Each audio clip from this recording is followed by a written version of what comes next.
I remember being in college, and as a history major, we were in class and we were discussing the industrial age and women's rights.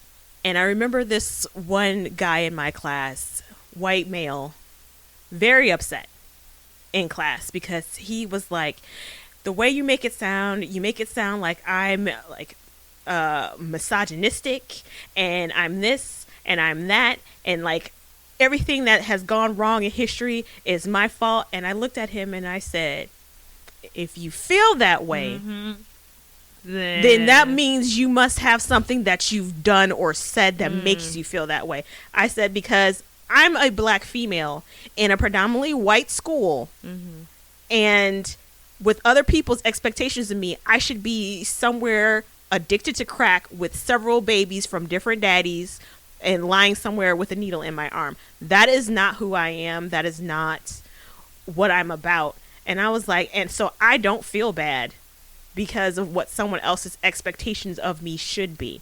And I was like, but if that's how you feel, then there's something that you need to work out with yourself.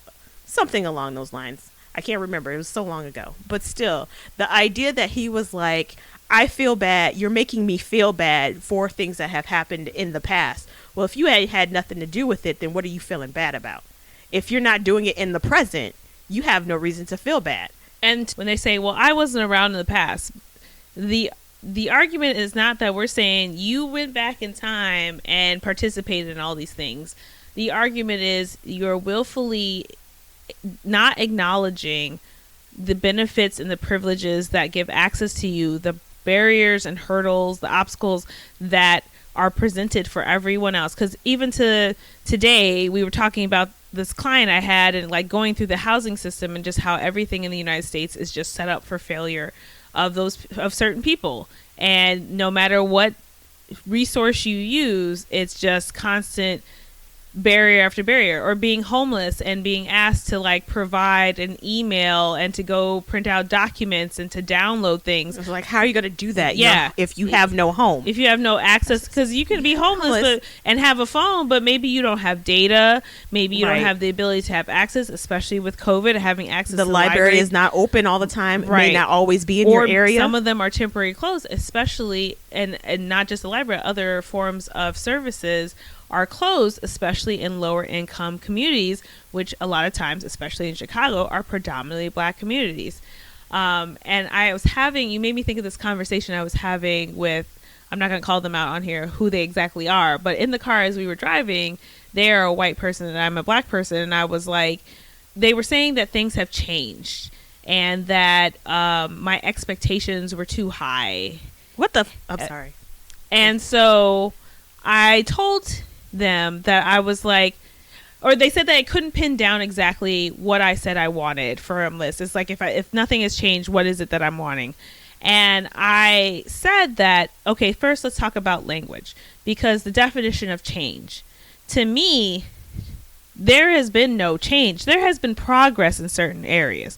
There have been people pushing for change, and I told them, until I feel like I can live one day without the underlying fear of something happening to me just because I am a woman, or just because I am black, or just because someone is Asian, or whatever, until we cannot live in that fear, underlying fear, until we don't have to raise our children in any certain way, there has been no change.